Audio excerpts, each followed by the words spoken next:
Put your grandpa to bed and enjoy some crispy appetizers. This episode of House of the Dragon cost more than my divorce. With only 2 episodes left, episode 207 is a banger that introduces new dragon riders, angrier river lords, and casual dips in the lake with your clothes on. If you're new to these videos, this is a deep dive into the episode where we go over the biggest theories, lore, and connections to the book. But please note there will be no book spoilers beyond this episode, so let's not waste any of your time and get right into it. We pick up where we left off in episode 6, where Rhaenyra has tracked down Seasmoke's new dragon rider, Adam of Hull, and it's no wonder Rhaenyra is confrontational here. As far as she knows, this guy has just stolen one of Westeros' most important assets, a dragon, even though he's been riderless for some time. We never find out the fate of Laenor Velaryon, who in season 1 snuck off across the narrow sea to Essos. It's possible that Seasmoke taking on a new rider means Laenor has died,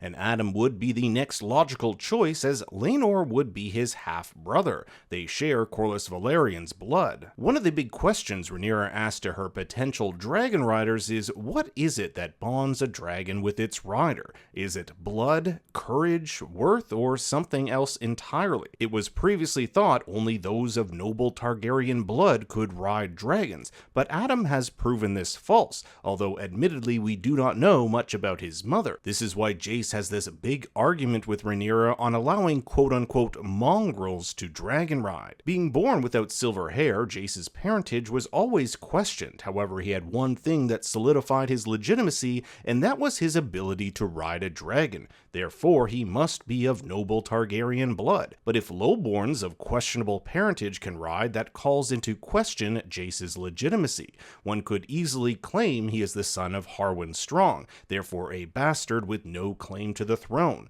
This is why he tells his mother not to pursue new riders, which is pretty ironic since it was Jace in the first place who suggested this crazy scheme. In the book, Seasmoke does not claim Adam, rather the other way around. He says he had no designs on this dragon, and perhaps this is something Rhaenyra can relate to. She never had designs on the throne, but ended up with it anyway. Adam is quick to bend the knee, which Rhaenyra takes as a red flag. However, what she doesn't realize is that lowborns may be even more loyal than nobles who have pledged fealty. Rhaenyra asks who his father is, and Adam lies, stating no one of consequence. The only thing Adam wants is to be trained in the art of dragon riding. Maybe then he can earn glory and his father's acceptance. Grand Maester Orwyle treats Alicent Hightower's cut that she received while escaping the riot last episode. Alicent's journey in 207 is one of introspection. It's a reflection of what she's done to get herself in this position. To clear her thoughts, she asks Sir Rickard to take her alone to the Kingswood.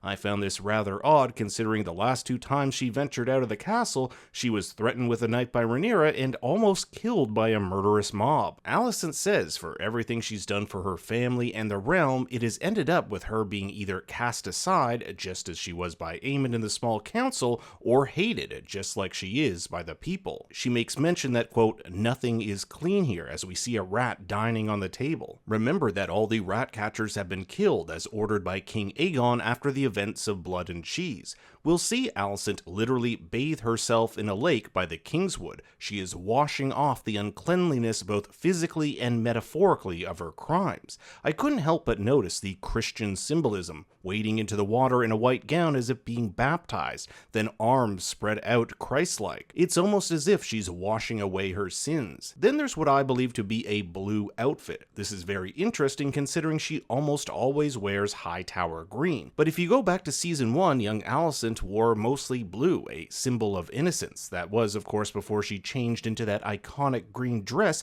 after finding out Rhaenyra had been lying about her indiscretions. She's also stripped herself of her religious jewelry. It seems she's shunning her house and religion through her wardrobe choices. Aemond has members of the Kingsguard sent to the Wall for their involvement in, quote, starting a riot. You may remember these guys as Aegon's friends, Sir Martin Rain and Sir Eddard Waters, who were promoted promoted to the Kingsguard by the king, even though they were woefully ill-prepared. These are the same guys who were with Aegon the night the king mercilessly mocked Aemond at the whorehouse, so you have to ask yourself if this punishment has more to do with Aemond's feelings than any sense of justice. An interesting discussion takes place here between Larys Strong, the small council's master of whisperers, and Jasper Wild, master of laws. Jasper has heard rumor that Seasmoke has a new rider, and it's not Rhaena, who had already tried to claim the beast when she was 14 and almost died. But why is Jasper giving away such intel to Larys? Would this intel not improve his standing with Aemond? According to Larys, this intel is a whisper best left to the wind, as it comes from a long chain of people who can't entirely be relied upon. With Aemond finding out that new dragon riders are gathering at Dragonstone at the end of the episode, I wonder if Larys or Jasper withholding this information will bite them in the ass. I could totally see Larys throwing Jasper under the bus by telling the Prince Regent that he knew about this but never told him. Jace watches his mother arrive back on Dragonstone with Seasmoke. The Black Council has convened, no doubt curious as to the Queen's well-being and what has become of Laenor's former dragon. But note that Rhaenyra doesn't show up. Rather has Maester Gerardus tell them that this new rider will be trained in the art of dragon riding and taught High Valyrian. Rhaenyra would rather discuss this matter with her most trusted advisor and makeout buddy Mysaria. Jace no doubt will pick up on this. Last episode he learned he was kept out of Mysaria and Rhaenyra's plan to send food into King's Landing. So there's a lot of resentment towards his mother building and suspicion towards Mysaria. With Seasmoke now with Ryder and one who has pledged allegiance to Rhaenyra, it has reinvigorated the Queen's quest to find riders for her other dragons. Mysaria laughs at Rhaenyra's collection of noble lineages and histories, stating she won't find what she's looking for there. Growing up in the brothels, Mysaria knows there are generations of bastard Targaryen princelings all throughout the land. In Season 1, we even learned that Aegon had several of these bastards, one of whom was seen in the fighting pit. It is these misbegotten offspring, whether they be noble or not, that stand the best chance of becoming riders. This sets in motion a chain of events to bring these so-called dragon seeds to Dragonstone to... Let us raise an army of bastards. Adam finally gets some recognition from his father, although one has to admit, would Corlys ever have done this if it weren't for his recent acquisition of a dragon? All the man can muster is saying well done, and of course allowing Adam to leave his post as shipwright in order to pursue his duties as a dragon rider. Oscar Tully, now Lord Paramount of the Riverlands, arrives at Harrenhal following the death of his grandsire Grover Tully. And is it just me, or is that Alice's owl up top? Daemon is exhausted. He's spent the last few weeks trying to muster an army, all the while fighting off ghosts from his past. It was so bad that he almost tried to leave last episode if it weren't for Alice. Also quite interesting that Alice does not make an appearance this episode. However, we do get a glimpse of that creepy black goat, which Daemon saw a few episodes ago after one of his dreams. In the House of the Dragon podcast, executive producer Sarah Hess says this. We just had this crazy idea one day. It was like, what if there's just a random goat that's at Harrenhal and you never see him and Alice Rivers in the same room together? Daemon acts so entitled here as he tells Oscar Tully he shall have his great army, but Daemon has made a mess of things in the Riverlands. A few episodes ago, he had Willem Blackwood engage in war crimes to bring House Bracken, who had sided with the Greens, to heel. Now Oscar could theoretically tell Daemon to screw off, but the men of the Riverlands take their oaths very seriously, and Oscar, even though his lords hate Daemon, is a man of his word. Lord Grover Tully gave an oath to King Viserys that he would honor his decision to name Rhaenyra heir. For Daemon, these men are nothing but swords, and I think he's going to have to change that mentality if he wants to win this war, or at least to get an army in the first place. Many of the Riverland lords have gathered outside in the courtyard by a weirwood tree. This is a very conscious decision to have the scene play out in front of this tree, as oaths, pledges, and special ceremonies were often conducted in front of them. Believers of the old gods believe that the old gods watch them through their carved faces, so it makes sense the Riverlords pledging their allegiance to Rhaenyra would take place here. This meeting never happens in the book. In fact, much of Daemon's storyline this season is entirely made up. In the book, he basically takes over Harrenhal and he gets his army rather quickly, and with little opposition. In fact, much of the Riverfolk are excited to join Queen Rhaenyra as they remember her visits she made to them when she was younger and still known as the Realm's Delight. In attendance attendants at this meeting are House Mallister, Blackwood, Bracken, Piper, Derry, and Strong. However, there are other smaller houses that are under House Tully's control that are not in attendance. Now, if it were up to Daemon, he'd like to sweep those war crimes under the rug and put the past behind them. However, the only thing the river people care about almost as much as their oaths is justice. And what transpires is a really devilish standoff between Oscar and Daemon. On the one hand, Daemon corrects the young lord when he calls him prince, but Oscar is like, do you want my army or not? It's Daemon who ends up backing down. He's on the cusp of gaining his army, and if it means biting his lip, that's just what he'll have to do. However, Oscar takes it one step further. While Daemon made clear his desire to do whatever it takes to bring House Bracken to heel, it was Willem Blackwood who did so in such a brutal fashion. Now Daemon must dispense justice by killing the man who only did as he was ordered. It's either that or risk losing his army entirely, and as Willem pleads for his life, Daemon chops off his head, something he's had some experience doing. Her children are bastards! There's also something I found interesting here in the sound design. Listen closely to what sounds like bats. It's the same sound that plays when Daemon tries to escape the throne room in his dream with Viserys. It suggests that there is some sort of influence by Alice Rivers, as we're conveniently brought to our first and only dream sequence this episode. A near-death King Viserys sits on Daemon's bed holding the crown. He never wanted that crown. It was given to him at the Great Council after a vote demanded by King Jaehaerys. He states the crown has caused so much pain and it crushes whoever wears it. Does Daemon want it? That's been the big question the entire season. Is Daemon working for Rhaenyra or his own personal gain? He told Alice that the people will never accept a woman as queen.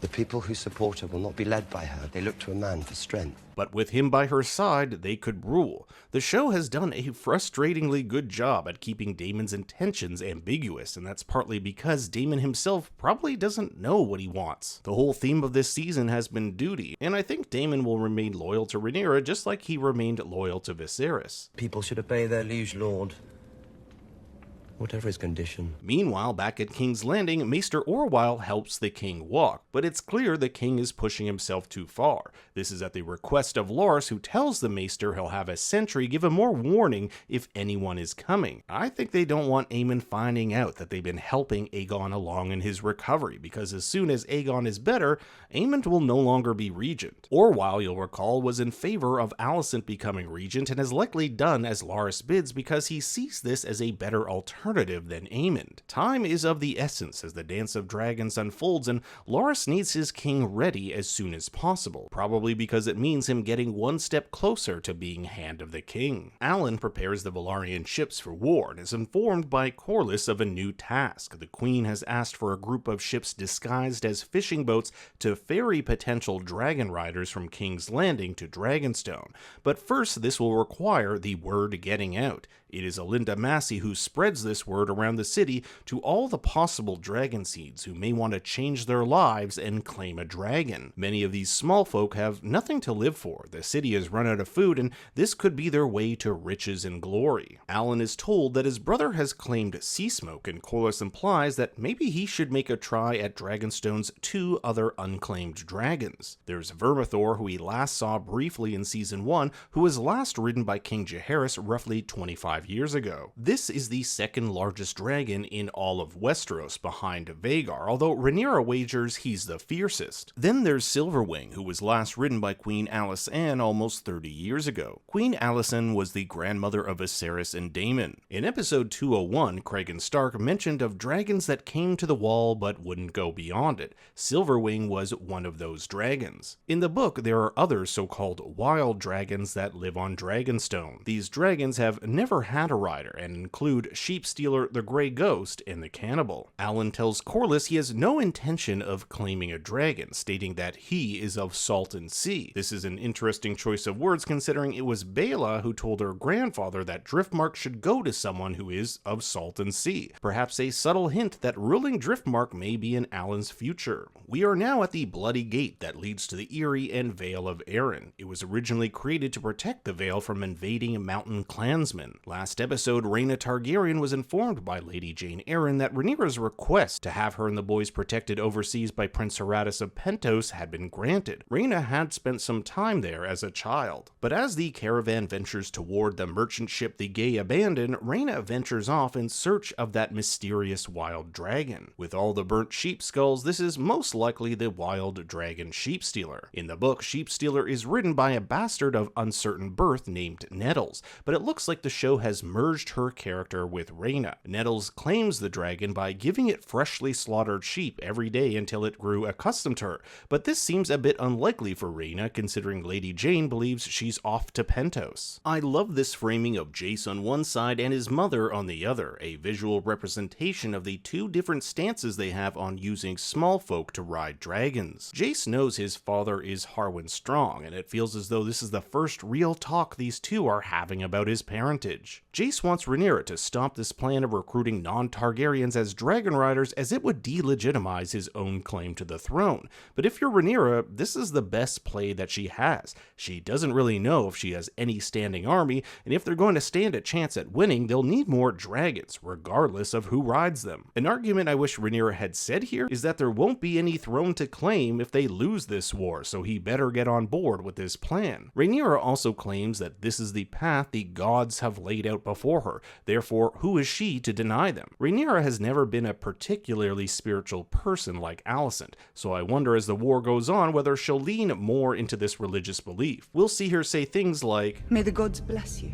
It seems like she's getting more religious and Alicent is getting less. Ulf, not to be confused with Alf, who previously flaunted his supposed kinship with Balon the Brave, the father of Daemon and Viserys, is suddenly put on the hot seat when news of wanted dragon riders sweeps across the city. He has to admit he's not entirely sure that story is true, however he does end up making the trek to Dragonstone anyway. Same goes for Hugh. His wife Kat doesn't want him to go. They've already lost their daughter and now she risks losing him too. But Hugh can't ignore this. This is his chance to protect his wife, gain riches, and improve their lot in life. Hugh never knew his father, but his mother was a silver-haired prostitute who claimed she was half-sister with Balon the Brave. This would make her the paternal half-aunt of Viserys and Daemon, and Hugh their half-cousin. We've never really found out if Aemond reopened the gates since he ordered them closed in episode 5. However, Ulf and Hugh are able to make their way out, perhaps with the help of this member of the City Watch who's friends with Alinda Massey. It's a few days' journey by sea to Dragonstone, but Rhaenyra watches as the Dragonseed hopefuls come ashore. But not everyone is happy with their arrival. One of the Dragon Keepers, who comes from a monk-like order tasked with guarding and taking care of the beasts, believes it is an abomination that an Andal should attempt to claim a dragon. An Andal is basically the group of men who originated in northern Essos and invaded Westeros thousands of years ago. According to George R.R. Martin, hardly any Westerosi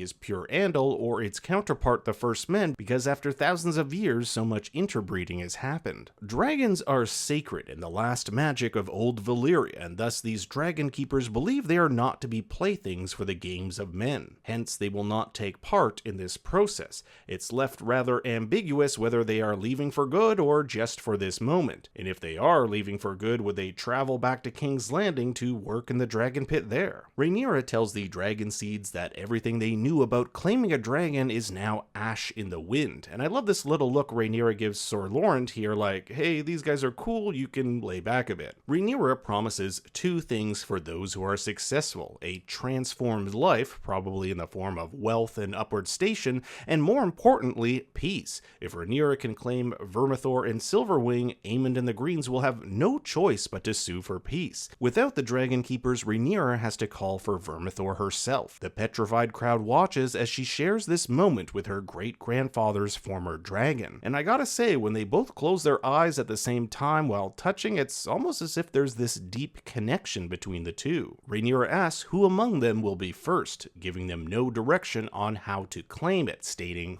It must be the dragon who speaks. Now there's an interesting story about this guy who distinguishes himself from the crowd. I haven't found any official sources to back this up, but when casting news came out, he was billed as Silver Dennis. In the book, Dennis is the supposed ancestor ancestor of Maegor the Cruel and has his arm torn off while attempting to mount Sheepstealer. What the show seems to be doing here is consolidating all these various attempts by different riders on different dragons into one cinematic moment, rather than a hodgepodge of different attempts like in the book. Vermithor takes his time scanning the crowd, almost as if he's sensing or smelling these candidates. He doesn't immediately choose Hugh here, who he'll later end up picking. This would suggest that, at least for Vermithor, him choosing Hugh has nothing to do with what kind of blood he has, rather his character. We'll see Hugh protect this woman twice in an attempt to save her, then stand up to the dragon yelling, "I'm ready," when they're face to face. He has shown Vermithor tremendous courage and strength, which is what he might be looking for in a rider. I think we need to start thinking of these dragons as if they were individual people.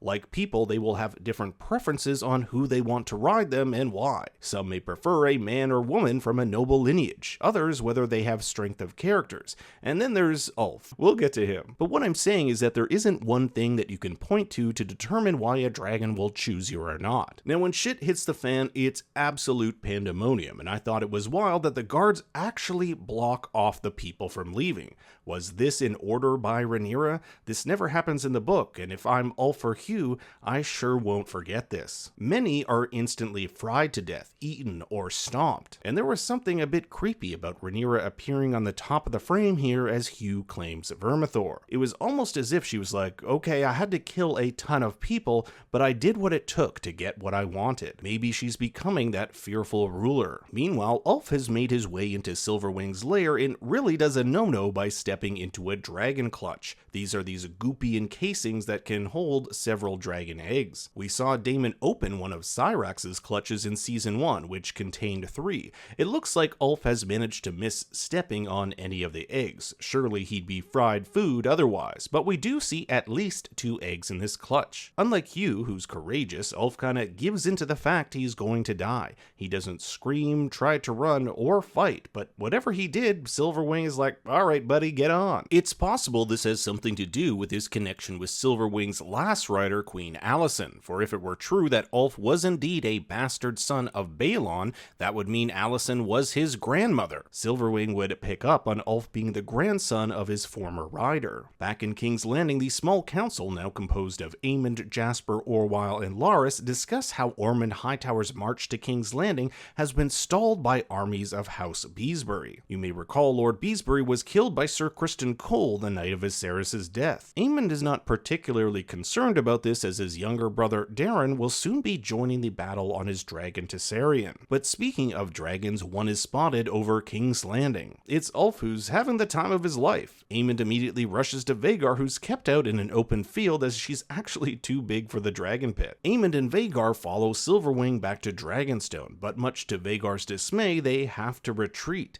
Aemond knows they are far too outmatched to take them on, but it also completely changes the tide of war. If Rhaenyra now has 3 new dragons and riders, it will be very difficult for the Greens to win. And that's not even counting Rhaena if she manages to claim Sheepstealer. You bet Aemond and the Greens will be doing everything they can to sway some of these new riders to their cause. So for the first time since Dance of the Dragons began, it looks like things are coming up Team Black. We have a standing army amassing at Harrenhal and new dragons to shift the tides of battle. But what did you think of the episode? I want to hear your thoughts and theories in the comments below. Thanks for watching, be sure to like and subscribe, and for more bad takes, you can follow me on Twitter and Instagram at ThinkStoryYT.